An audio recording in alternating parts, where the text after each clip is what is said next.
अमरजीत के वध किए सीता जी की याद में। आप लोग बाहर से सुना कि रावण हो जाए तो उनका मार सकता था, लेकिन विभीषण हो जाए तो नहीं मार सकते। राम का के मारी रावण के मारी। अच्छा, राम जी एक चीज बड़ा बढ़िया किए रहे कि युद्ध करे खातिर अपने साथे भालू बंदर लेके गए रहे। नहीं तो मन ही इतना ज्यादा मतलबी और स्वार्थी होते। सोने के चीज देख ले तो ओकर ईमान बदलिन जाते।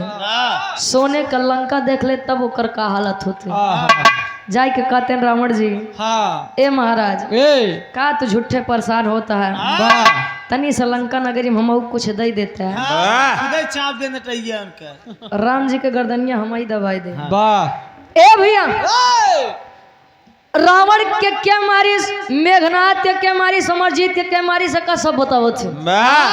लेकिन रामायण पूरे रामायण में एक वीर ऐसा था जे राम जी, लक्ष्मण जी, हनुमान जी के मारे रहन पगलवाई दिए रहन। राम जी अगर मेहरारू के सहारा न लिए होते तो जान ला बचते न। जहाँ से भैया बिराह छोड़े वही से आगे से बिराह उठाते हैं। आओ गुरुजी। तो एक दिन राम सिया से बोले,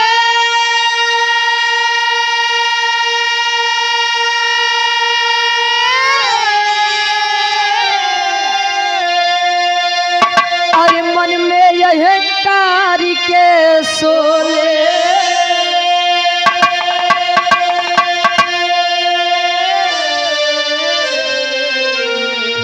तो पूजो बा हमारी कहन लगे मुस्कान।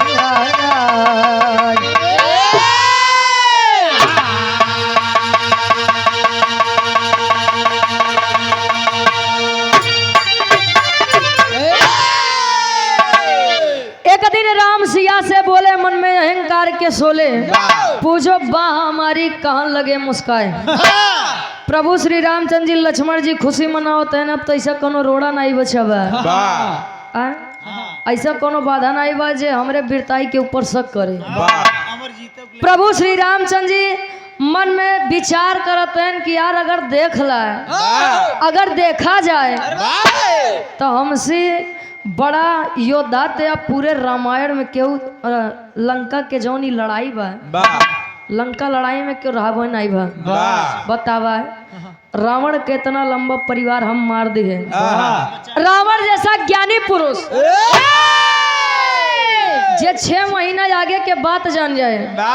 शनि देव, पवन देव घरे आई कि उनके झाड़ू पोछा लगावे बतावा, हम ओका मार दे। आज प्रभु श्री रामचंद्र जी के मन में घमंड होत बा, अहंकार होत बा।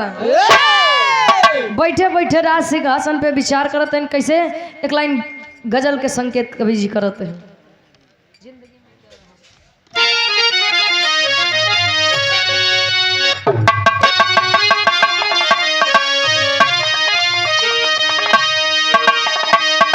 इंजीनियर पवन यादव जी, जिला पंचायत प्रत्याशी प्रतापपुर, वार्ड संख्या 2 से, ग्राम सभा उद्मी से आप गार्जियन जी के द्वारा 100 रुपए का महान आशीर्वाद। कहे कैसे?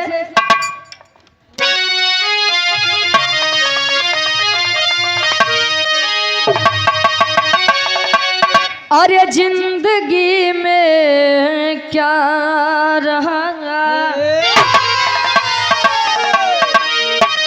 अरे जिंदगी में क्या रहा, अरे सांस मर जाए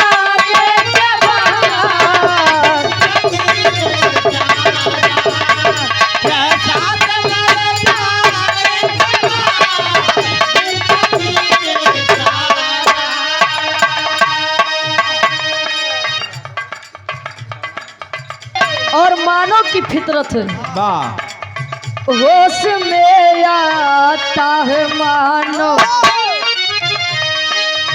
होश में आता है मानो, ठोकर खाने के बाद होश में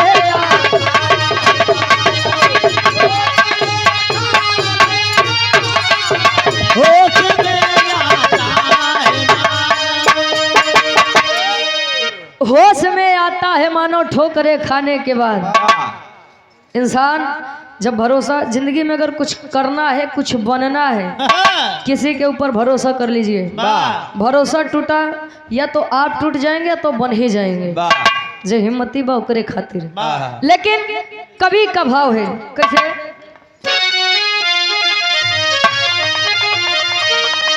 अरे आदमी को आदमी से, अरे आदमी को आदमी से प्यार करना चाहिए। आदमी को प्यार करना चाहिए।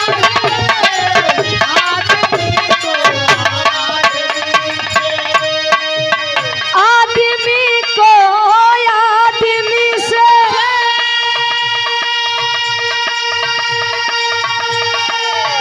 प्यार करना चाहिए।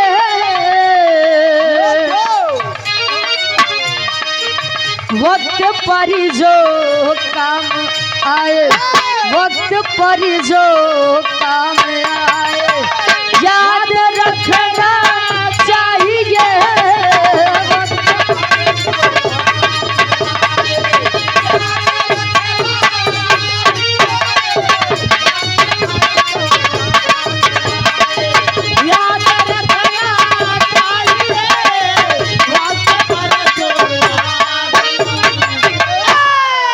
और पुनः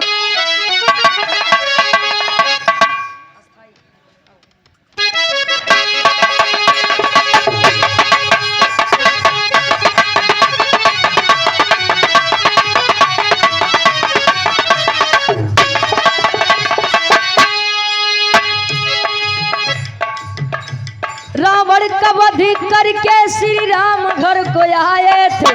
घर घर में खुशी और दीप को जलाए थे।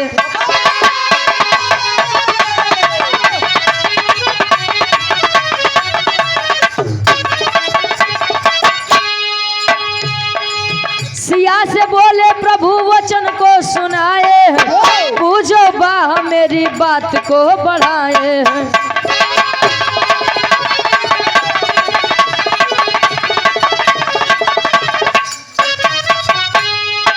सुनकर बात सिया उनको तब निहारा है, सुनकर बात सिया उनको तब निहारा है, सुनकर बात सिया उनको तब निहारा है, सुनकर बात सिया उनको तब निहारा है। थोड़ा घमंड प्रभु मन में या बिचारा है, थोड़ा घमंड प्रभु मन में या बिचारा है।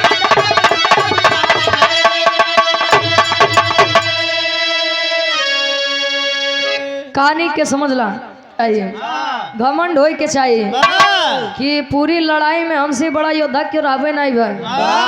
कहे का प्रभु झूठे बाह के पुजाई करवावत है। कहे काहे, कहे अगर विभीषण जी भेद न बोलते तो रावण जी के मार लेता का।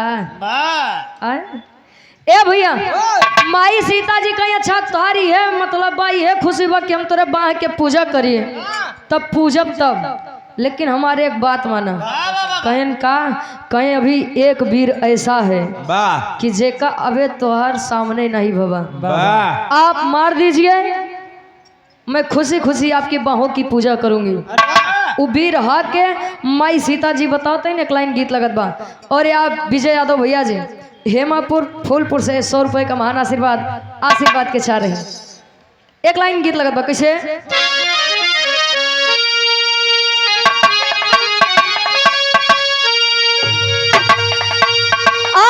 झूलनी प्यौड़नी, अरे झूलनी प्यौड़नी, हई जहाजिया उड़ादा, हई जहाजिया उड़ादा, हमार पाई जे बड़ा जहीरा जनादा, हमार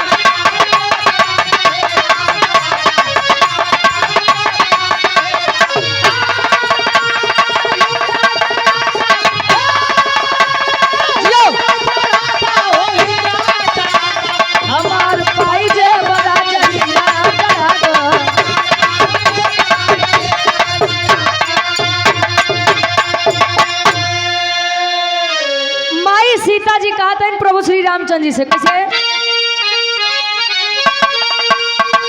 अरे बतिया के माना, अरे बतिया के माना हमार स्वामी तनी बतिया के माना हमार।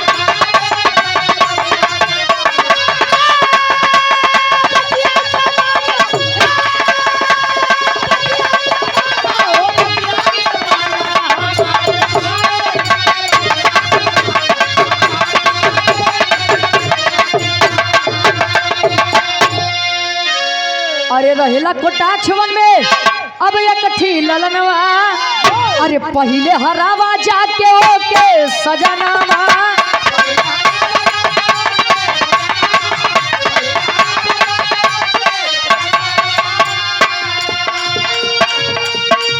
अरे यही बात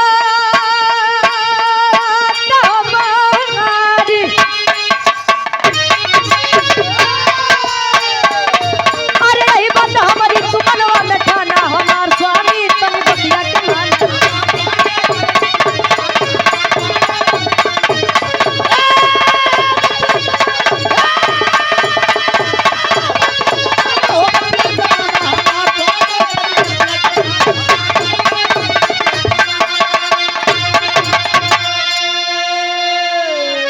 माई सीता बतावत है वह वीर कोटाक्षवन में रहता है और उस वीर का नाम रक्तासुर है।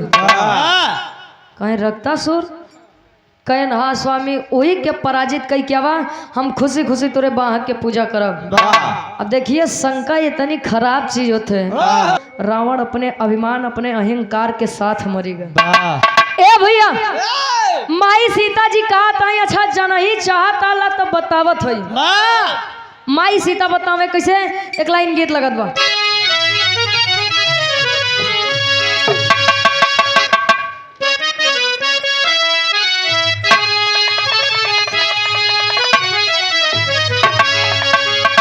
भगवान कन्हैया जब गोकुल नगरी छोड़ के वृंदावन चले गए रहने के लिए, सारी गोपिकाएं विरह में कह रही हैं, दर्द में कहें कैसे।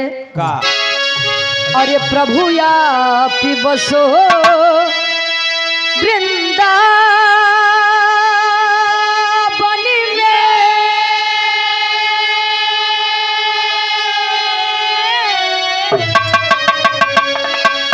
अरे प्रभु या बसो वृंदावन में, मेरी उम्र बीत गई गोकुल में। प्रभु या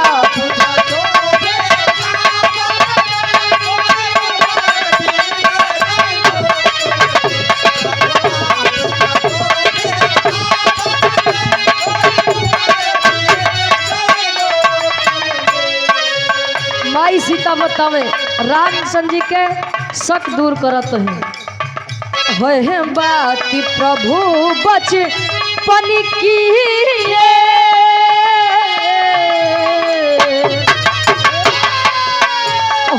बात प्रभु बचपन की ये सखियन संग खेले बन गए।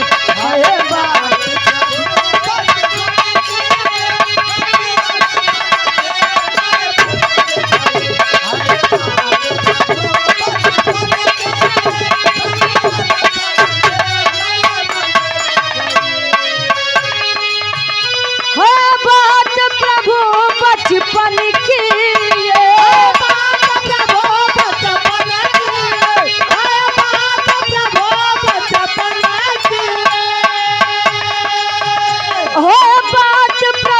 बचपन की सखियन संग खेले बन गए। तब बात सिया की सुन रघुबर,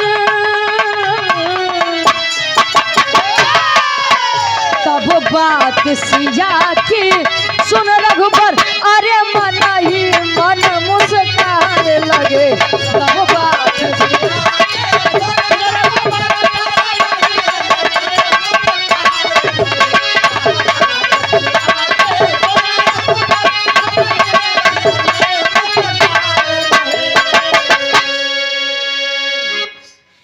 सुनील जायसवाल डीएडी नैनी सहयोगी नंद गोपाल गुप्ता नंदी जी, कैबिनेट मंत्री उत्तर प्रदेश सरकार, गार्जियन जी के द्वारा 100 रुपए का महान आशीर्वाद। माई सीता जी बताते हैं स्वामी जनहिन चाहता कि हमारा और रक्तासुर के का संबंध बा, का रिश्ता बा।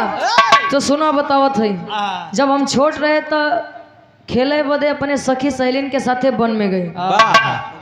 क्यों हाथी के मूर्त बनाए, क्यों घोड़ा के मूर्त बनाए, क्यों केथो के बनाए। और हम खेल खेल में करत करत एक लड़का के मूर्त बनाए दी है।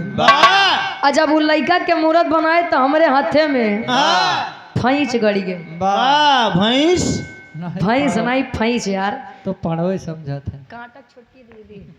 ए भैया कहे जब गड़ी तो हम ओका जब निकाले तो हमरे जोन रक्त के बूंद गिरी, वो रक्त की बूंद उस मिट्टी के पुतले पर गिरी। और जब मिट्टी के पुतले पर गिरी तो उस बच्चे में जान आ गई। और हम जैसे घरे के तरफ प्रस्थान करे चले, लड़का पीछे से आवाज देत बा, माँ कहाँ जा रही हैं आप, मुझे छोड़ के कहाँ जा रही हैं आप। कहे स्वामी हमार उम्र छोटी रही है, हम डर से शर्मवश उ लड़का के अपने साथे लिया उचित नहीं समझे। बात कहाँ छोड़ू। अरे बतावत है यार। कहे यहाँ से मैं शर्मवश उस बच्चे को वहीं छोड़ के चली आई। मैंने उसे बताया कि तेरा निवास कोठाक्ष बन के गुफा में रहेगा और मैं तुझे वरदान देती हूँ कि कोई तेरा वध नहीं कर पाएगा। जो भी तेरा वध करने आएगा तेरे शरीर की जितनी बूंदे जमी पर गिरेगी, रक्त की बूंदे जितनी जमी पर गिरेंगी उतने नए रक्तासुर जन्म लेंगे। मैं आशीर्वाद दे के चली आई। जा स्वामी तो के वही से लड़े के बाद कहे बस इतनी छोट बात, जब हम रावण का नहीं छोड़े हाँ तो इनका का छोड़ो। चल दिया प्रभु श्री रामचंद्र जी सेना सजा के, हनुमान जी साथे, लक्ष्मण जी साथे, श्री रामचंद्र जी। अच्छा बाकी सेना बस जय श्री राम, जय श्री राम, जय श्री राम ये करे बदे रही। बाकी कुल खेला थे हनुमान जी करत रहे। बढ़िया पहुँचन, आ जब पहुँचन तब खाटी इलाहाबादी तर्ज लगत बा।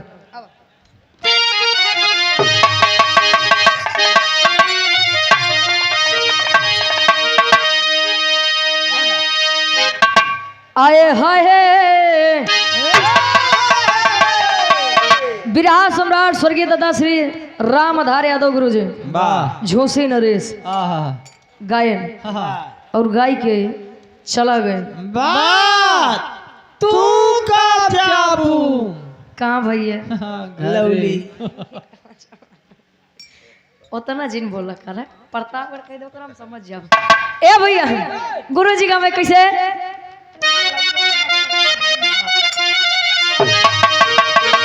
अरे राम झकोरा मारे झूलनी,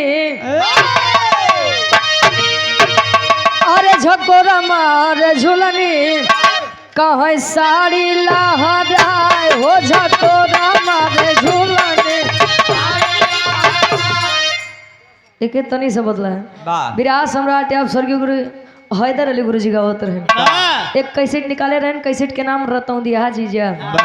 जब जीजा आए ससुरारी तब अरे राम घुसुरी गवा बरधा गा सार बरधा, अरे घुसुरी गवा बरधा कहे सरी माझारी घुसुरी गवा बरधा।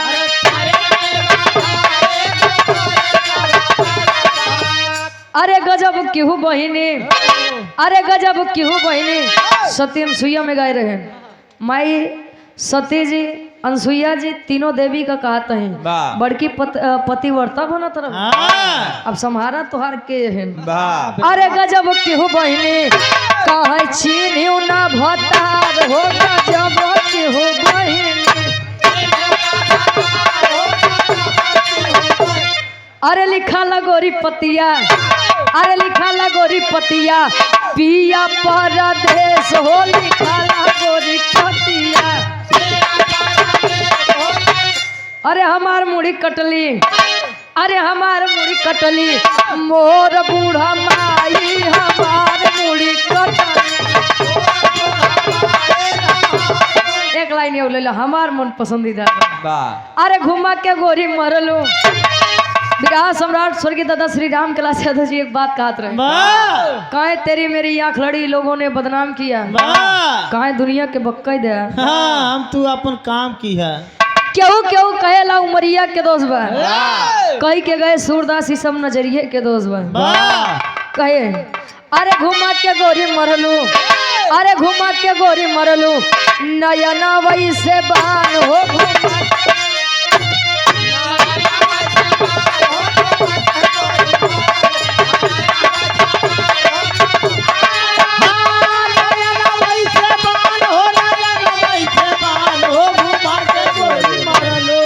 नयना वैसे बान हो घुमा के गोरी मरलू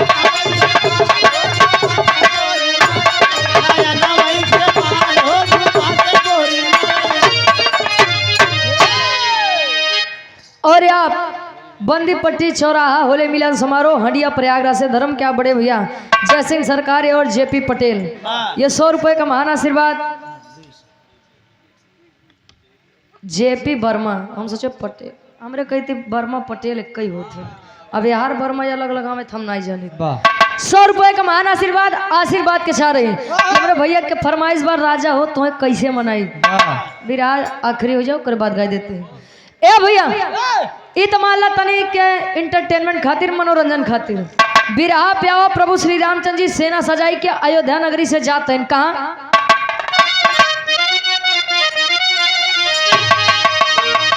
अरे चले श्री राम अपन ए बाबू चले श्री राम अपन सेना वा सजाई चले श्री राम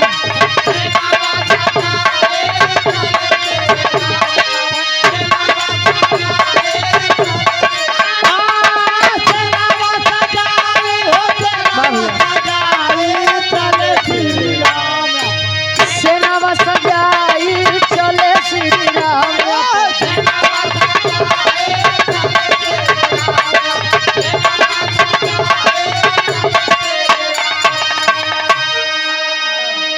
चले श्री राम अपन सेनमा सजाई चल दिया प्रभु श्री रामचंद्र जी वाह कोटाक्ष वन में अंदर वीर बैठा है वाह आराम कर रहा है प्रभु श्री रामचंद्र जी का ये बरियार चेला है वाह बड़का भक्त हाँ हनुमान जी जय श्री राम आगे आए रक्तासुर रक्तासुर कहाँ चले गए हो बाहर निकल अब वो कुछ जवाब ही न दे तब ले लक्ष्मण जी आए कहन का हनुमान झूठे चिल्लाता है एक तो तू बानर है या बड़े रक्तासुर तो को कुछ समझत नहीं बा पीछे हटो अच्छा हनुमान जी का बगलिया दे कहे पीछे हटो तब ले आए ने आगे कहन रक्तासुर अरे रक्तासुर अरे हम लक्ष्मण वही लक्ष्मण जे मेघनाथ के वध करे रहन ओकरे लइका अमरजीत के मार देश बाहर निकलो हनुमान जी लखत हैं कहीं कस दिखाई ले आए हम बानर रहे तू आदमी रहे तोरे ने बोला कहाँ रखता सुर निकलत बा बड़का वीर बना थे काहे तू पीछे जाए हटिए आप पीछे आप दोनों जरे मार जोरे जोर आजमावत है प्रभु श्री रामचंद्र जी जैसे आवाज देहन अपने बाबू के वजिया सुनते मान अब माई सीता ओकर माई भई तो प्रभु श्री रामचंद्र जी के बहन ओकर बाबू भाई अब रक्तासुर सोचत बा कि अरे इतने सालों बाद मैं इतना बड़ा हो गया पिताजी मेरे द्वार पे क्या बात है क्या बात है रक्तासुर बाहर आया प्रभु जी कहन अच्छा तो ये है ये से लड़ाई के बाद कहे आओ चुनौती देता हूँ मैं तुमको युद्ध करो मुझसे कहन अरे प्रभु युद्ध हो तो हम कहीं ले पहले ही बतावा हमार दोस्त का बा गलती क्या है मेरी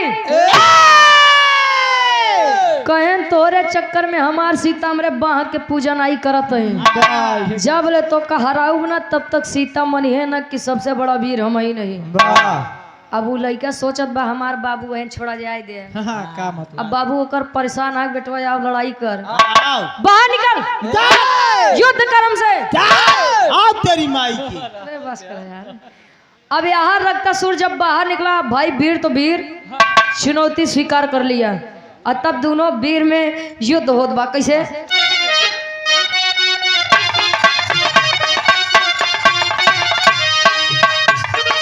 दोनों वीरवन में तब होला लड़ाई,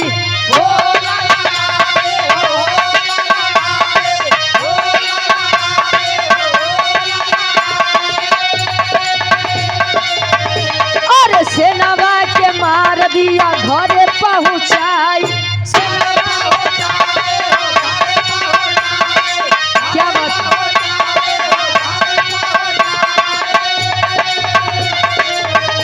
अरे सुन के खबर चलली,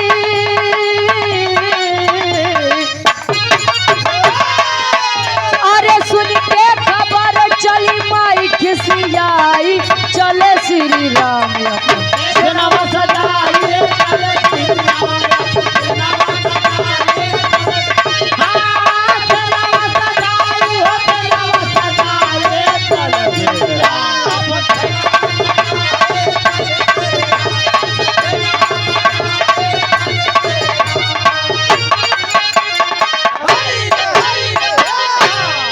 सुनील जायसवाल नैनी प्रयागराज से भैया जी के द्वारा इस भाव का सम्मान करते हुए 100 रुपये आशीर्वाद के चाह रहे हैं। दोनों वीरवन में होला लड़ाई, ध्यान देंगे। एक तरफ रक्तासुर अकेला और एक तरफ प्रभु श्री रामचंद्र जी अपनी पूरी सेना के साथ युद्ध कर रहे हैं। ध्यान देने की बात है, प्रभु श्री रामचंद्र जी जब बाण चलाए तो रक्तासुर केवल 2 कदम पीछे जाए, लेकिन जब रक्तासुर बाण चलाए तो प्रभु श्री रामचंद्र जी सेना सहित 10 कदम पीछे जाए। यही होते होते प्रभु श्री रामचंद्र जी कहीं लागत बस सर्व छोड़ी ने। हाँ, आज मारे जरूर। ई सीता कौने भी लगे भेड़ दिन यहाँ बनी बनाई इज्जत लागत बा कुल हमार चले जाई। ए भैया, होते करते एक बार रक्तासुर गुस्सियाई के जब बाण चलाए, हनुमान जी आधी सेना के साथे माई सीता जी के घोड़े लगे गिरे अयोध्या नगरी। और जब गिरे तो माई सीता जी कहीं कस बिटवा हनुमान, यहाँ क्या कर रहे हो? तुम तो गए थे युद्ध करने गए थे। कहने रे माई कोने वीर लगे भेजे यहाँ, हम सब बाण चलावत तई तू केवल 2 कदम पीछे जात बा। लेकिन ऊ बाण चलाए तो परिणाम का बस साक्षात देखते यहाँ। ए माई, माई हो हमार माई। प्रभु श्री रामचंद्र जी जोनी जतिया कमान है ओका न खराब करा जाई के बचावा। आखिर पत्नी तो थी ही, अपने पति की मान मर्यादा इज्जत बचाने के लिए माँ सीता रण की तरफ बढ़ती हैं। तेरी के भाव में कवि जी लिखते हैं कैसे?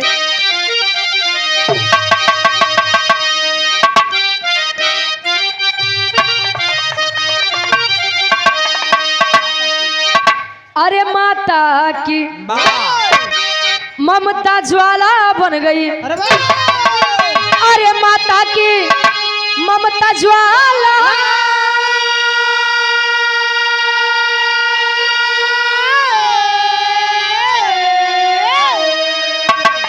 अरे माता की ममता ज्वाला बन गई, चली संहार करेंगे अब कोई न रोकने वाला। अरे हो वाला, अरे हो वाला। माता की ममता ज्वाला बन गई, चली संहार करने अब कोई न रोकने वाला। रण के बीच जब पहुंची माँ सीता, प्रभु श्री रामचंद्र जी लुकाते हैं ऐसा हो सीता देख ले तो बेइज्जती हो जाए। कहीं है प्रभु ए स्वामी परेशान मत होइए, आपकी अर्धांगिनी अभी आपके पास है, बस तू बैठा रहा, बाकी हम कुल देख लेते हैं। बैठे तो तोरे बस कुछ ना, बैठा रहा खाली। माई सीता का भी सहारा प्रभु श्री रामचंद्र जी को लेना पड़ा। पापड़ के भाव में कवि जी लिखते हैं कैसे?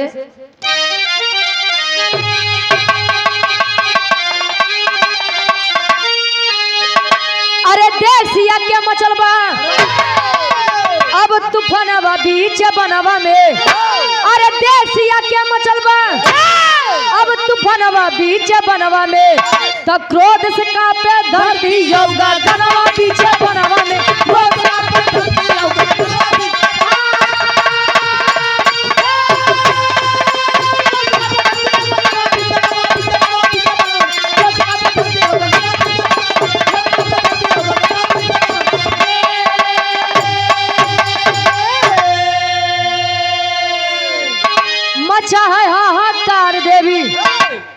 चंडी रूप बनाई हो सारे देवता सोचे लगे इनका क्या समझाई हो।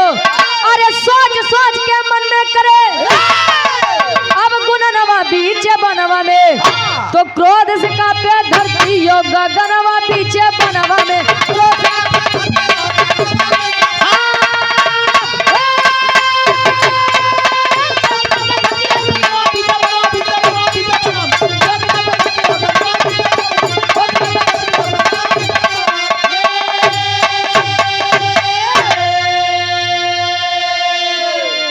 माँ सीता बीच वन में बीच समर में आ गई। चंडी का रूप जब धारण करे अब रक्तासुर को तो वही वरदान देती अब अब माई सीता जितनी बार वो कम मारे जय बूंद नीचे रक्त गिरे तैने रक्तासुर जन्म ले ले। एक हाथ में खप्पर एक हाथ में भुजाली माँ रक्तासुर का संहार करे। खप्पर लई के रक्तासुर के गर्दन काट के जितना खून आया उसे खप्पर में भर के रक्तासुर के खून को माँ चंडी के रूप में उसे ग्रहण किया। अब खूने के प्यास इतना ज्यादा बढ़ गया है, खून पीने की इच्छा इतनी ज्यादा बढ़ गई। माई सीता सृष्टि के सर्वनाश करे बदे अरे देवी देवता मिल के बोले सोनता भोले दानी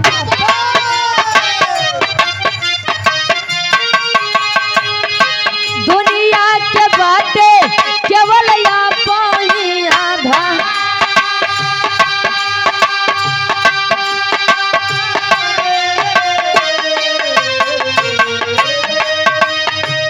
सुन के भोले दानी चलले बीच रानवा में पंचो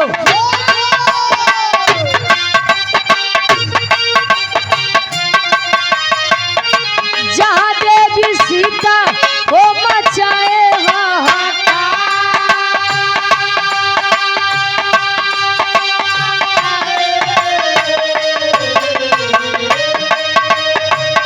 रहिया में लेटी गईले मारी के यसनवा पंचो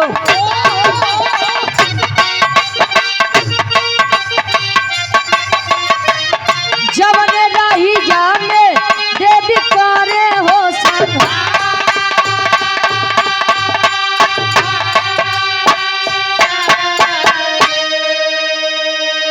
सभी देवी और देवता माई भगवान भोलेनाथ के पास गए।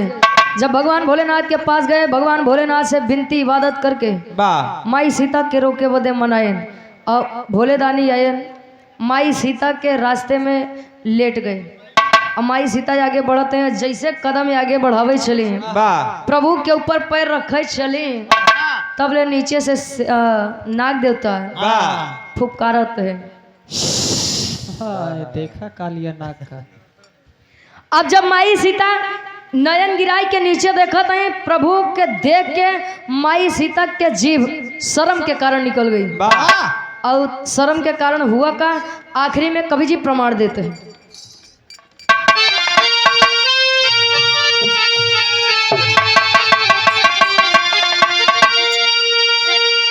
अरे लोक लाज के लज्जा से अरे लोक लाज के लज्जा से अब लाली हो गई। अरे लोक लाज के लज्जा से अब लाली हो गई। खप्पर लिए भुजाली मैया काली हो गई।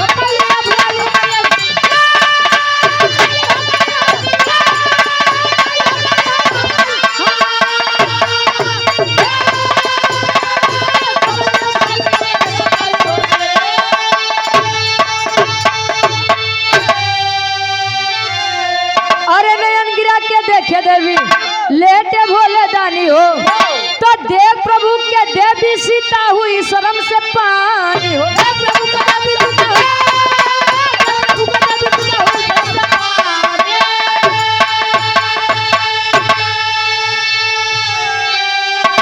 अरे शर्म से ला गई जैसे पुष्प की डाली हो गई।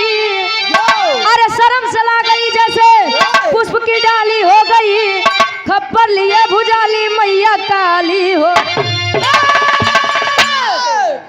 नयन गिरा के देखे देवी लेटे भोले दानी हो।